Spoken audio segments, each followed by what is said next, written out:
वैसे तो राजस्थान का ये इलाका अपनी खूबसूरती और झीलों के लिए मशहूर है।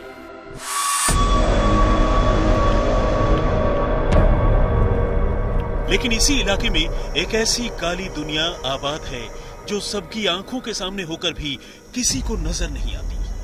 और ये काली दुनिया है उन जिंदा इंसानों की जो जीते जी बेजान चीजों की तरह खरीदे और बेचे जाते हैं। ये दुनिया है बेटियों के बाजार की।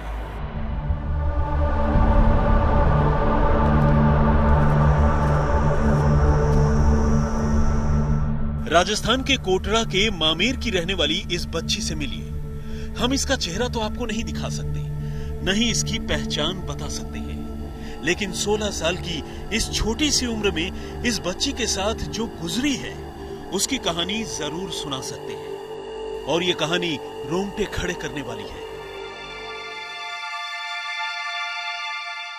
क्या आप यकीन करेंगे कि इस लड़की को जीते जी उसके और उसके घर वालों की मर्जी के बगैर आज से कोई 4 साल पहले कुछ अनजान लोगों ने दूसरे अनजान लोगों के हाथों बेच दिया। तब इसकी उम्र महज 12 साल की थी। सितम देखिए कि खेलने खाने की उम्र में जब इंसान को दुनियादारी की समझ तक नहीं होती, उसी उम्र में इसके साथ रेप जैसी जघन्य वारदात हुई और न चाहते हुए भी ये मासूम एक दूसरे मासूम की मां बन गई। असल में उस छोटी सी उम्र में वो अपने घर वालों के साथ राजस्थान से गुजरात गई थी, लेकिन वहां अचानक एक रोज गायब हो गई। बल्कि गायब क्या हुई, बेटियों की सौदेबाजी करने वाले गिरोह के लोगों ने उसे अगवा कर लिया और फिर औने पौने कीमत पर उसे आगे बेचते रहे। मजदूरी के लिए गई 3 दिन नाटा था और गुजरात से लड़का है। किसी मैंने आवना है न था देता कोई ने, फिर गलत किया मेरे साथ। कैसे आई आप? पुलिस वाले ने आएगा। क्या करती, कोई नहीं, घर पे थी। कैसे रखता था? मारता था, पीटता था, उसे ना अकेली थी, लड़की नहीं थी। हद तो ये रही कि पीड़ित लड़की के पिता ने अपनी बेटी को वापस पाने के लिए पुलिस वालों के सामने लाख हाथ पैर जोड़े, आरजू मिन्नतें की, लेकिन उसकी कोई सुनवाई नहीं हुई। और जब लाचार बाप ने अपना खेत गिरवी रखकर पुलिस को 50,000 रुपए की रिश्वत दी, तो न सिर्फ उसकी बेटी को बेचने वाला दलाल पकड़ा गया, बल्कि उसका खरीदार भी गिरफ्तार हो गया। अब इस पिता का कहना है कि आगे उसे चाहे लाख मुश्किल हो, अब वो अपने कलेजे के टुकड़े को काम के लिए कहीं बाहर नहीं भेजेगा। अपनी बेटी और उसके बच्चे को जैसे तैसे पाल ही लेगा। मेरे बच्चे इधर गुजरात में बाग के लिए हमारे जमाई ने और दूसरे कोई थे, तो मजदूरी करने के लिए ले गए थे। वहां से मजदूरी करने पर मैं भी था, लेकिन घर 8 से 12 दिन तक मैं घर आया और उन दलालों ने मेरा जमाई को शक्कर दे के आने जाने का करते हैं, नहीं कुछ भी नहीं, वापस ला देते हैं। यूं शक्कर दे के मेरी लड़की को गुजरात में ले जाके बेच दी। फिर बचपन की बर्बादी के निशान इस इलाके में चप्पे चप्पे पर है। गरीबी की वजह से मजदूरी के लिए बेटियां भेज दी जाती हैं और वहां फिर पुलिस, पटेल और दलाल के जरिए खरीद फरोख्त का खेल शुरू हो जाता है, जहां पर बच्चियों का शोषण होता है। अगर कोई पिता अपनी बेटी को खोजते हुए जाता है तो उसे जमीन गिरवी रखकर पुलिस वालों को रिश्वत तक देनी पड़ती है, तब जाकर बेटी से मुलाकात हो पाती है।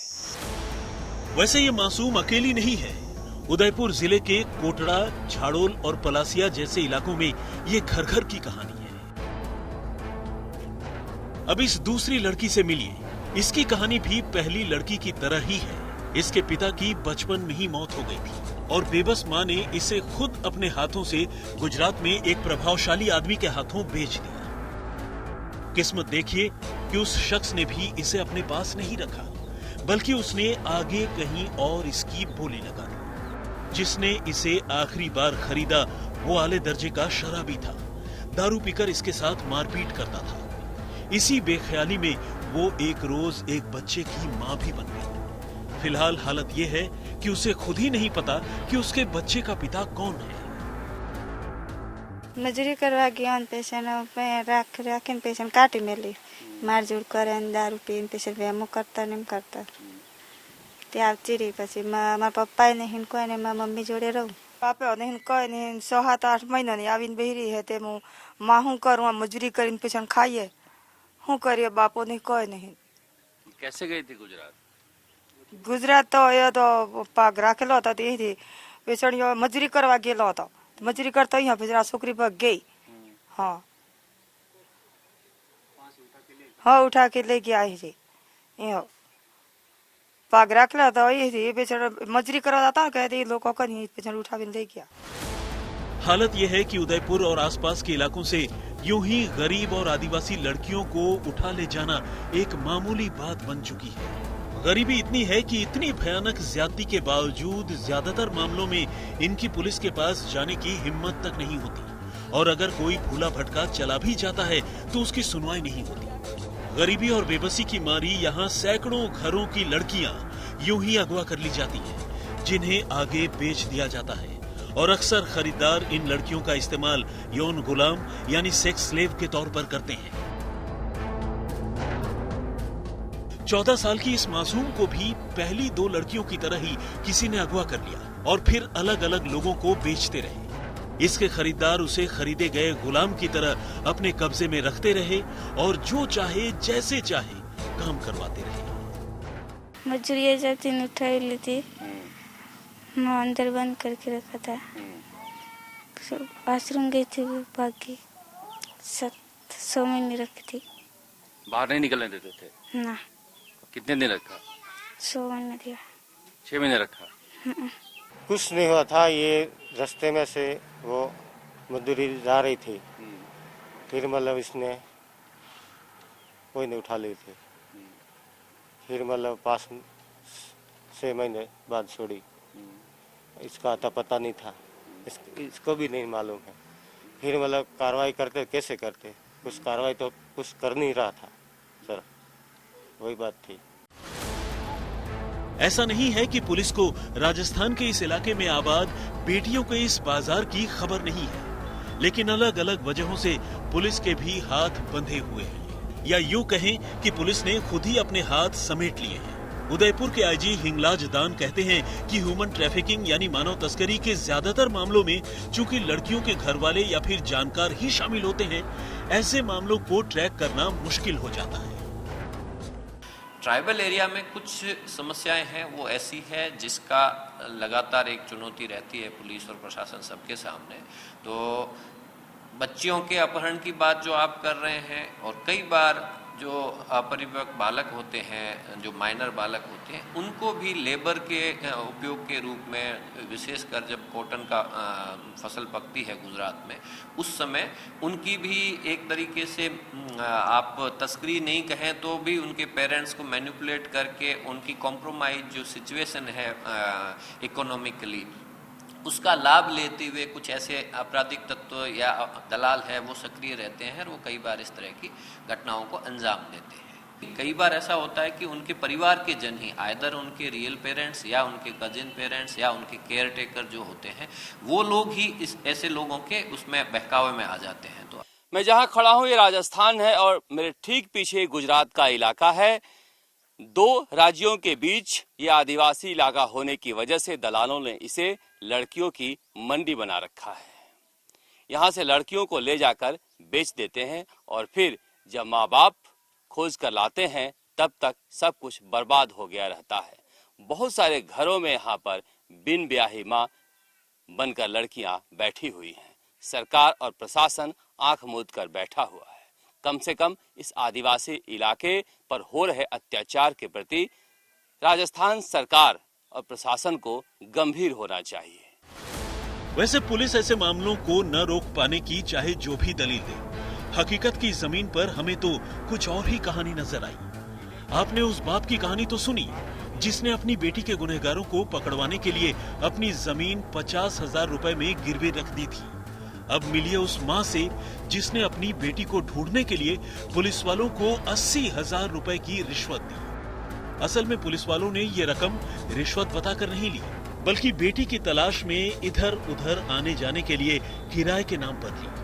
लेकिन न तो बेटी मिली और न ही 80,000 रुपए ही वापस हुए।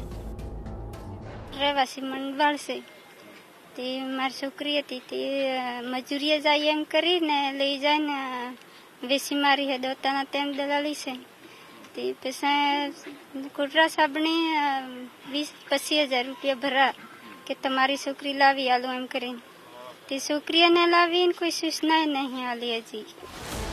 मानव तस्करी की इन कहानियों में कुछ कहानियां तो ऐसी हैं जिनकी हैप्पी एंडिंग हुई, यानी देर सवेर बेच दी गई बेटियां वापस घर लौट आई। लेकिन ऐसी कहानियां भी कम नहीं हैं जिनके परिवारों में फिर कभी खुशहाली नहीं लौटी। अब उदयपुर के जैर के रहने वाले पूना पितारूपा को लीजिए। पूना पितारूपा की बहन गांव के दूसरे लोगों के साथ मजदूरी करने के लिए गुजरात गई थी, लेकिन वहीं गायब हो गई।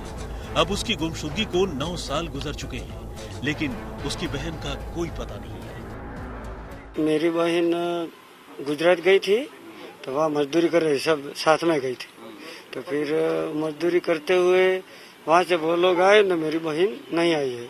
तो फिर मैंने उसको पूछा कि तुम आए, मेरी बहन कैसे नहीं आई ला? तो वो कह रहे थे कि वो तो हम क्या जाने, आप जाने। तो मैंने कहा आप जाने तो आपके साथ में थे, कैसे मैं जानूँ? यूँ करके फिर मैंने उसको पूछा, नहीं माने। तो फिर बहुत दिनों तक राय देखी सर मैंने, लेकिन कोई पता नहीं चला। फिर कोटड़ा थाने में मैंने रिपोर्ट दर्ज की। ये समस्या इतनी भयानक है कि हर साल अकेले उदयपुर और आसपास के इलाकों से ही हजारों लड़कियां गायब हो जाती हैं। लड़कियों की सप्लाई गुजरात के पाटन, मेहसाणा, पालनपुर, हिम्मतनगर, बीजापुर और अहमदाबाद तक में की जाती है, या यूं कहें कि उन्हें बेचा जाता है।